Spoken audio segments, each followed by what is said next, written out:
உன்னை நம்பாதே, உன்னை ஏமாற்றும் நீ காணும் தோற்றம் உண்மை இல்லாதது. சைக்காலஜியை நீ நம்பு, உள்ளம் தெளிவாகும், அடையாளம் காட்டும் பொய்யே சொல்லாதது. இந்த சயின்ஸ், இந்த சைக்காலஜி இது என்றைக்கும் ஒருத்தவங்களை தப்பாக டயக்னாஸ் பண்ணதில்லை. ஒருவேளை சைக்காலஜிஸ்ட் தப்பாக டயக்னாஸ் பண்ணியிருக்கலாமே ஒழிய சைக்காலஜி என்றைக்கும் எந்த பிஹேவியரையும் தப்பாக டயக்னாஸ் பண்ணதே இல்லை. அந்த அளவுக்கு ஒரு சூப்பர்பான ஒரு சயின்ஸ், இந்த இயற்கையால் வழங்கப்பட்ட, மனிதனுடைய அறிவால் வழங்கப்பட்ட ஒரு சூப்பரான ஒரு சயின்ஸ் அப்படிங்கிறது தான் இந்த சைக்காலஜி இல்லையா.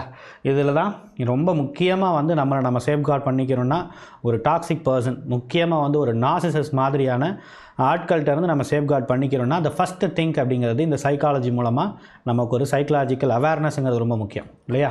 அந்த விஷயத்தை பற்றி தான் பார்க்க போகிறோம். How the narcissist test you. இந்த பிஹேவியரை வச்சே நீங்கள் ஈஸியாக ஒரு பர்சன் நார்சிஸ்ட்டாக இல்லையா, அப்படி இருந்தாலும் என்ன செய்யலாம் அப்படிங்கிறத நம்ம இது பண்ணிக்க முடியும். ஏன் நார்சிஸ்டினுடைய ட்ராப்பில் நம்ம மாற்றோம் அப்படிங்கிறதையும் இதில் கிளியராக நம்ம பார்த்துடலாம். ஓகேவா, போயிடுமா சின்ராஜ்? அழைப்பு விடு bottom.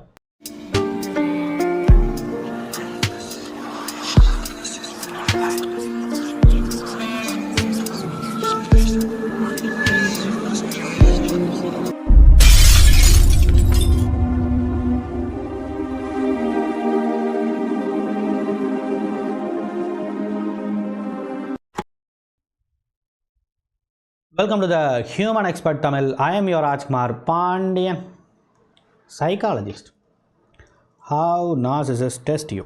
Give me a second. Yes, enna kada patroma? Yeah. What is happening there? என்ன நடக்குதுன்னு பார்க்கலாமா?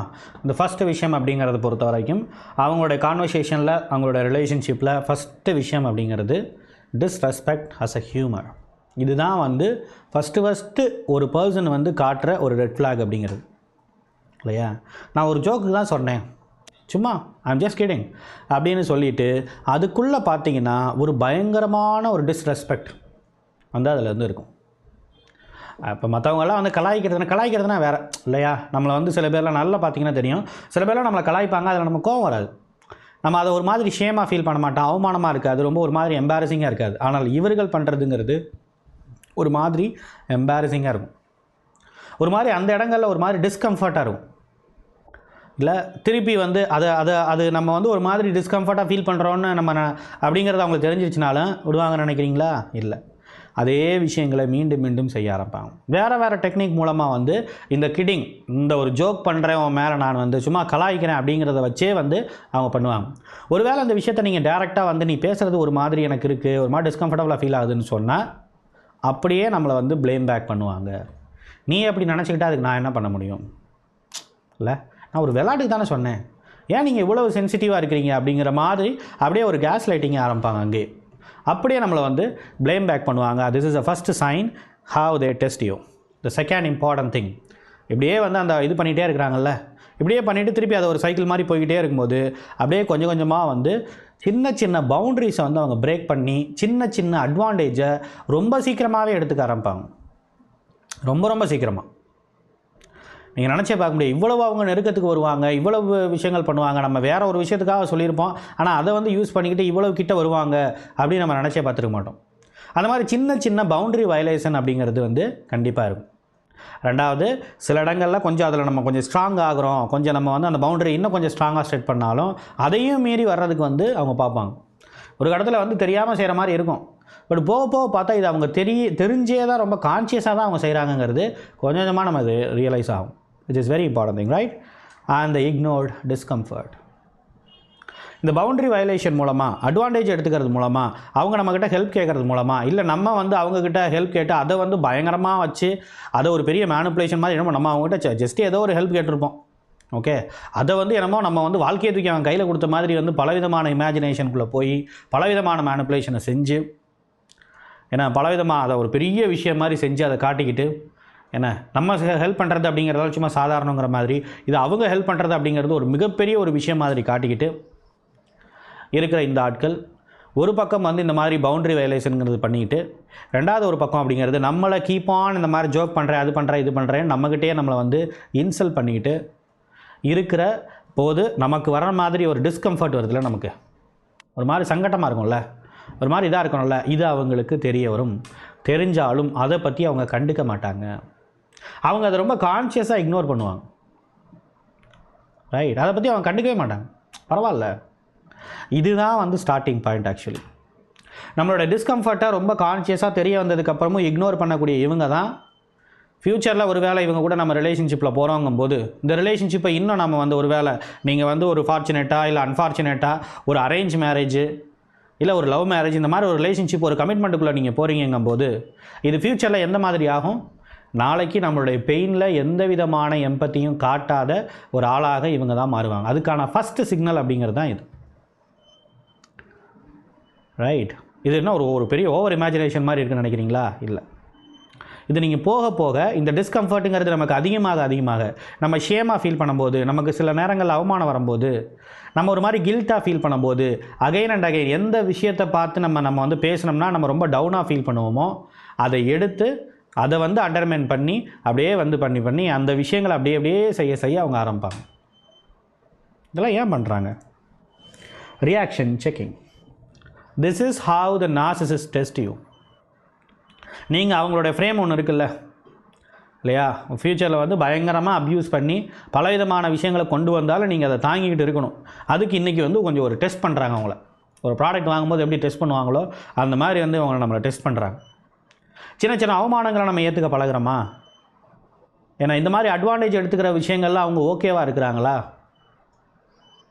இந்த மாதிரியான விஷயங்களெல்லாம் வச்சு அவங்க நம்ம வந்து டெஸ்ட் பண்ணுறாங்க. இன்னும் நிறைய டெஸ்டிங் இருக்குது. இதில் ரொம்ப முக்கியமான அந்த ஃபஸ்ட் பேஸ் ஆஃப் டெஸ்டிங் அப்படிங்கிறது தான் இது. Got it? ஸோ இதில் நீங்கள் பண்ணக்கூடிய ரியாக்ஷன் அப்படிங்கிறது வந்து ரொம்ப முக்கியமாக அவங்க பார்ப்பாங்க. நீங்கள் எதுக்கு கோவப்படுறீங்க, நீங்கள் எதுக்கு சிரிக்கிறீங்க, நீங்கள் எதுக்கு சங்கடப்படுறீங்க, நீங்கள் எதுக்கு அழுகிறீங்க, இந்த மாதிரி விஷயங்கள்லாம் நோட் பண்ணி வச்சுக்கிட்டு, இப்போ நல்லவங்கன்னா இதெல்லாம் நோட் பண்ணுவாங்க. நோட் பண்ணி வச்சுட்டு அவங்க என்ன பண்ணுவாங்க? உங்களை கோவப்படுத்தாத மாதிரி நடந்துப்பாங்க நல்லவங்க. ஆனால் நார்சிசிஸ்ட் மாதிரியான ஒரு மனநோயாளிகள் என்ன பண்ணுவாங்க? உங்களை எது கோவப்படுத்துமோ, உங்களை எது சங்கடப்படுத்துமோ, உங்களை எது இன்சல்ட்டாக ஃபீல் பண்ண வைக்குமோ அந்த விஷயத்தை வந்து திருப்பி அவங்க செய்வாங்க. ஏன்? நீங்கள் எந்த அளவுக்கு ரொம்ப இன்ஃபீரியராக ஃபீல் பண்ணுறீங்களோ அந்த அளவுக்கு அவங்க வந்து உங்களுடைய லைஃப்பில் ஒட்டுமொத்தமான கண்ட்ரோல் எடுத்துக்கலாம் அப்படிங்கிறதுக்கான ஒரு ஃபஸ்ட்டு பேஸ் அப்படிங்கிறது தான் இது. Right? Then why you get trapped? the first விஷயம் அப்படிங்கிறது கான்ஃப்ளிக்ட் அவாய்டன்ஸ். இப்படி தான் நம்ம ட்ராப் ஆகிறோம். இப்போ இந்த மாதிரி டிஸ்கம்ஃபர்ட்டாக ஃபீல் ஆனாலும் திருப்பி ஏதோ ஒரு கமிட்மெண்ட்டில் நம்ம அவங்ககிட்ட சிக்கிட்டு இருப்போம். ஸோ டிஸ்கம்ஃபர்ட்டாக ஃபீல் ஆனாலும் வேறு வழி இல்லாமல் அப்படியே கொஞ்சம் கொஞ்சமாக அந்த கான்ஃப்ளிக்ட்டை நம்ம அவாய்ட் பண்ணுறதுக்காக எங்கே நம்ம போய் கேட்டால், இல்லை அவங்களுக்கு அகெயின்ஸ்டாக ஏதாவது பண்ணால், இல்லை பவுண்டரி இன்னும் ஸ்ட்ரென்தன் பண்ணால், இல்லை திருப்பி நீ என்னை அவமானப்படுத்தியா, நானும் வந்து ஹியூமரில் போய் நானும் உன்னை ஒரு போட்டு போடுறேன் பாரு அப்படின்னு சொல்லிட்டு நாம் ஏதாவது பண்ணால் ஏதாவது ஒரு கான்ஃப்ளிக்ட் வந்துடுமோ, நாளைக்கு இது ஒரு மிகப்பெரிய ஒரு பிரச்சனையாக வந்து தேவையில்லாத பிரச்சனை வந்துடுமோன்னு சொல்லிட்டு கான்ஃப்ளிக்ட்டை முதல்ல அவாய்ட் பண்ணிகிட்டு இருக்கோம்ல, அப்போ அதை வச்சு தான் அவங்க டீல் பேச ஆரம்பிப்பாங்க. ஒரு டீலிங்குள்ளே வருவாங்க. என்னது? நீ கம்ஃபர்ட்டாக ஃபீல் பண்ணணும்னு சொன்னால் நான் சொல்லக்கூடிய சில விஷயங்களை நீ பொறுத்துக்கணும், சில விஷயங்களை அப்படியே கொஞ்சம் விட்டுட்டு போகணும், சில விஷயங்களை நீ இக்னோர் பண்ணிக்கணும், எனக்கு ஒரு அத்தாரிட்டி கொடுக்கணும், நான் கொஞ்சம் உன்னை கண்ட்ரோல் எடுத்துக்க நீ விடணும், இப்படிங்கிற மாதிரி விஷயங்கள். So this is what the conflict avoidance and people pleasing habit. Yes, what is a people pleasing habit? இது நமக்கு இயல்பாக நமக்குள்ளே இருக்கிற ஒரு விஷயம். இவ்வளோ நாள் நமக்கு தெரியாமல் இருந்திருக்கலாம், இல்லை தெரிஞ்சிருக்கலாம். பட் இவ்வளோ நாள் வந்து நமக்கு ஒரு வேளை அது தெரியாமல் இருந்ததுன்னா இப்போ தான் நம்ம டேரெக்டாக அந்த பீப்புள் ப்ளீஸிங் ஹேபிட் நமக்கு இருக்குங்கிறத நம்ம ஃபீல் பண்ண ஆரம்பிப்போம். முக்கியமாக இவங்களை நம்ம ப்ளீஸ் பண்ணுறோம். ரைட்? இவ்வளோ விதமான விஷயங்கள் செஞ்சாலும் கூட பொதுவாக என்ன பண்ணுவாங்க, சில பேர்லாம் வந்து நம்மளுக்கு அன்கம்ஃபர்டபுளாக ஃபீல் பண்ண வைக்கக்கூடிய ஆட்கள்கிட்ட யாருமே இருக்க மாட்டாங்கல்ல. பட் இவங்க இவ்வளோ டிஸ்கம்ஃபர்ட்டாக ஃபீல் பண்ண வச்சாலும் நம்ம ஏன் வந்து அந்த ஒரு ரிலேஷன்ஷிப்பில் ஏதோ ஒரு காரணங்கள் சொல்லிவிட்டு நம்ம இருக்கோம், அதுக்கு என்ன காரணம் அப்படின்னு பார்க்கும்போது அதுக்கு ரொம்ப மெயினான ஒரு காரணங்கிறது நம்மக்கிட்ட இருக்க பீப்புள் ப்ளீஸிங் ஹேபிட். அவங்கள நம்ம ப்ளீஸ் பண்ணிகிட்டு இருக்கக்கூடிய ஒரு ஹேபிட். இந்த ஹேபிட் தான் நம்மளை வந்து இந்த ஒரு ரிலேஷன்ஷிப்லேயே சஸ்டெயின் பண்ண வச்சுக்கிட்டே இருக்கும். இந்த மாதிரியான அப்யூஸ் மாதிரியான விஷயங்கள்லாம் அந்த ஃபஸ்ட் எடுத்தோடனே இந்த ஸ்டார்டிங் ஸ்டேஜில் சரி இந்த ரெட் ஃப்ளாகை எல்லாத்தையுமே அப்படியே கொஞ்சம் அவாய்ட் பண்ணிக்கிட்டு அப்படியே அதை கொஞ்சம் நார்மலைஸ் பண்ணிக்கிட்டு அப்படியே நம்மளை அடுத்தடுத்த கட்டத்துக்கு போக வைக்கும். இந்த ப்ளீஸிங் மூலமாக நமக்கு வரக்கூடிய கம்பல்சிவ் நேச்சர் தான் நம்மளை இந்த மாதிரி ஒரு ட்ராப்பில் வந்து சஸ்டெயின் பண்ண வைக்கும். நம்ம கொஞ்சம் கொஞ்சமாக அந்த அவேர்னஸ்ங்கிறது வர ஆரம்பித்தாலும் அந்த அவேர்னஸை எல்லாத்தையும் வந்து ரிஜெக்ட் பண்ண வைக்கும். Accepting insult. ஒரு பக்கம் நம்மளுடைய பீப்புள் ப்ளீஸிங் ஹேபிட் அப்படிங்கிறது வந்து இவங்களை வந்து ப்ளீஸிங் ஹேபிட் அப்படிங்கிறது இவங்களை வந்து அப்படியே வந்து சஸ்டெயின் பண்ணி வச்சுக்கணும். இவங்களை அந்த ரிலேஷன்ஷிப்லேருந்து விட்டுறக்கூடாது, இவங்களை அந்த கமிட்மெண்ட்லேருந்து அவங்கள விட்டுற வேண்டாம் இப்படிங்கிற மாதிரியான ஒரு விஷயங்கள். இன்னொரு பக்கம் அவங்க செய்யக்கூடிய அப்யூஸுங்கிறது கொஞ்சம் கொஞ்சமாக அதிகமாகிக்கிட்டே இருக்கக்கூடிய விஷயங்கள். இதெல்லாம் இந்த நடுவில் மாட்டிக்கிட்டு நம்ம என்ன பண்ண ஆரம்பிப்போம்னா, வேறு வழி இல்லாமல் நாம் இந்த இன்சல்ட்டை ஏற்றுக்க ஆரம்பிப்போம். அப்படி ஏற்றுக்க ஆரம்பித்தோடனே அடுத்தடுத்து எங்கே போக ஆரம்பிக்கும், இது ஒரு அப்ரூவல் சீக்கிங்காக இது மாற ஆரம்பிக்கும். விச் மீன்ஸ் நாம் வந்து இப்போ அவங்க ஜோக் பண்ணாங்கன்னா அது நம்மளுக்கு ஹார்ட் ஆகிற மாதிரி இருக்குது அப்படின்னு சொன்னால் நம்ம அதை ஏற்றுக்கிறோம், ஓகே. பட் இது கொஞ்சம் கொஞ்சமாக அவங்க அதிகப்படுத்த இது ஒரு சைக்கிள் மாதிரி மாற, இது ஒரு பேட்டர்ன் மாதிரி மாற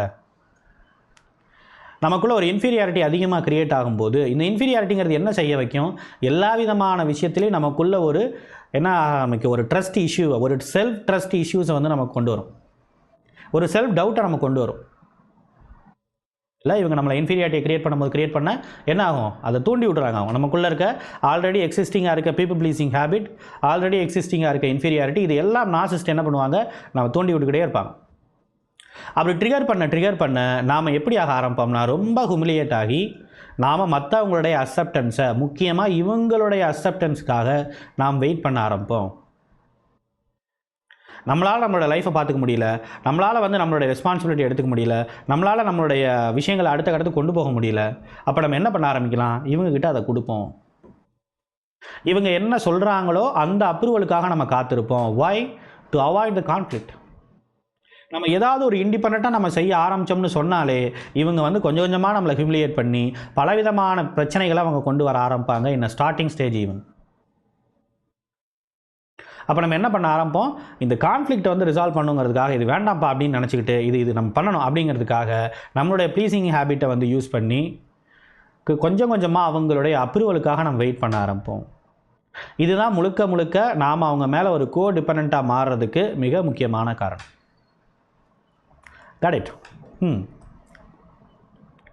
Okay, what is the healing pathway over here?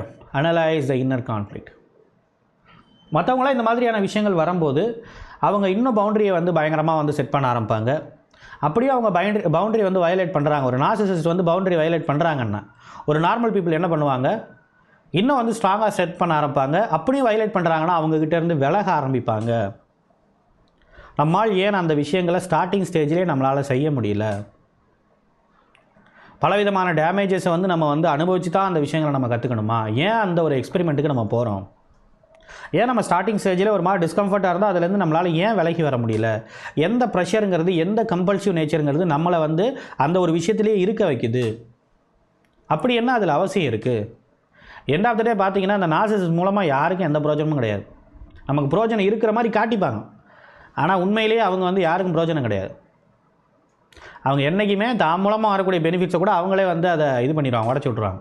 ஏன்னா எங்கே நமக்கு நிறைய பெனிஃபிட்ஸ் வந்து நாம் வாழ்க்கையில் முன்னேறி, அவங்க மூலமாகவே வச்சுக்கலாமே, நாம் வாழ்க்கையில் முன்னேறி எங்கே நம்ம முன்னேறி போயிட்டோம்னா அவங்கள நம்ம கைவிட்டு போயிடுவோமோங்கிற அதீதமான வந்து ஒரு இன்செக்யூரிட்டி அவங்களுக்குள்ளே இருக்கும். அதனாலேயே வந்து அவங்க என்ன பண்ண மாட்டாங்க, நமக்கு எந்த பெனிஃபிட்ஸையும் கொடுக்க மாட்டாங்க. அப்படி இருந்தாலும் கூட நாம் ஏன் இந்த ரிலேஷன்ஷிப்பில் இருக்கணும்னு நினைக்கிறோம், ஏன் நம்ம இந்த கமிட்மெண்ட்டுக்குள்ளே இதில் நான் கமிட்டடாக இருக்கணும்னு நினைக்கிறேன். அவங்க நிறைய பிட்ரேயல் பண்ணாலும் நான் ஒரே தான் பிட்ரேயல் பண்ணி தூக்கி போட்டு போயிடலாமே, நான் ஏன் இதில் இருக்கணும்னு நினைக்கிறேன் அப்படிங்கிற நமக்குள்ளே இருக்கக்கூடிய இந்த நேச்சர் ஏன் வந்தது, இதுக்கு பின்னாடி இருக்கிற நம்மக்கிட்ட இருக்கிற இன்னர் கான்ஃப்ளிக்ட் என்னங்கிறத we need to analyze it, right? Self suppression, this is what we need to address. நாம் நம்மளுடைய விஷயத்தை இவங்களுக்காக நம்ம ஏன் மாற்றிக்கணும், நமக்குன்னு ஒரு டேஸ்ட் இருக்குல்ல, நம்மளுடைய லைஃப்பை நமக்காகத்தானே வாழணும், நம்ம ஏன் அவங்களுக்காக நம்ம வாழணும், நாம் ஏன் அவங்களுக்காக மாற்றிக்கணும், நம்ம ஏன் விட்டு கொடுக்க பழகணும். அப்படி விட்டு கொடுக்குறனால இதில் நமக்கு கிடைக்கிற ரிவார்டு என்ன, எதுவுமே கிடையாது. அப்புறம் ஏன் இந்த விஷயங்களை நம்ம செய்கிறோம். அப்போ இதெல்லாம் எண்ட் ஆஃப் த டே எங்கே கொண்டு போய் நிப்பாட்டும், செல்ஃப் சப்ரெஷன். என்ன நானே சப்ரெஸ் பண்ணிக்கிற ஒரு இடத்துல கொண்டு போய் நிப்பாட்டும். எல்லாத்தையும் ஸ்டார்டிங் ஸ்டேஜில் கொஞ்சம் நான் விட்டு கொடுக்க ஆரம்பிக்கிறதுங்கிறது இங்கேருந்து தொடங்கி தான் கொஞ்சம் கொஞ்சமாக எல்லாத்தையும் இழந்து செல்ஃப் சாக்ரிஃபைஸுங்கிற இடத்துக்கு வந்து போக ஆரம்பிக்கும். இப்போ தான் எனக்கு கொஞ்சம் டேஸ்ட் இருக்குது அப்படின்னு சொன்னால் ஒரு கட்டத்தில் வந்து ஒரு டிப்ரெஷன்லாம் போய் ஒரு எமோஷனல் நம்னஸே வர ஆரம்பிச்சிடும். நான் எதையுமே ஆசைப்படலப்பா, நீங்கள் இது பண்ணிக்கப்பா அப்படின்னு சொல்லிட்டு. So this is a matter. Individual therapy and the group therapy, yes we have it. So இந்த மாதிரி உங்களுக்குள்ளே இருக்கக்கூடிய இன்னர் கான்ஃப்ளிக்ட்டை நீங்கள் தெரிஞ்சுக்கணும். இந்த கமிட்மெண்ட்லேருந்து பார்க்குறதுக்கு மேலோட்டமாக பார்க்குறதுக்கு ஐஸ்பர்க் மாதிரி இல்லையா, பார்க்குறதுக்கு வந்து சிம்பிளாக இந்த கமிட்மெண்ட்லேருந்து வெளில வந்துடலாம்னு தோணும். ஆனால் நீங்கள் நல்லா பார்த்தீங்கன்னா தெரியும் அதுக்குள்ளே வந்து எவ்வளோ பல விதமான பிரச்சனைகள், இந்த இன்னர் கான்ஃப்ளிக்ட்டுங்கிறது எவ்வளோ பெரிய ஒரு ரோல் ப்ளே பண்ணி நம்மளை அப்படியே இந்த ரிலேஷன்ஷிப்பில் பிடிச்சி வச்சுக்கிட்டு இருக்குது.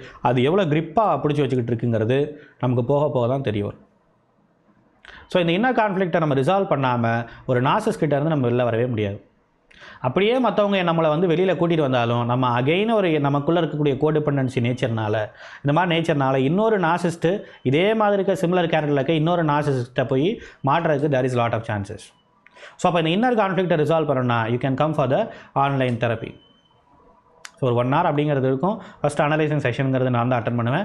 ஸோ தாராளமாக நீங்கள் அதில் வந்து பார்ட்டிசிபேட் பண்ணி நீங்கள் உங்களை அனலைஸ் பண்ணி உங்களை பற்றி சில விஷயங்களை தெரிஞ்சுக்கிட்டு என்ன பண்ணலாம், என்ன பண்ணால் நல்லாயிருக்குங்கிற அந்த ட்ரீட்மெண்ட் ஓரியன்டான விஷயங்களை தெரிஞ்சுக்கிட்டு அது ஓரியன்டாக நீங்கள் போனீங்கன்னு சொன்னால் இது கொஞ்சம் கொஞ்சமாக இது சரியாகிறதுக்கு நிறைய வாய்ப்பு இருக்குது.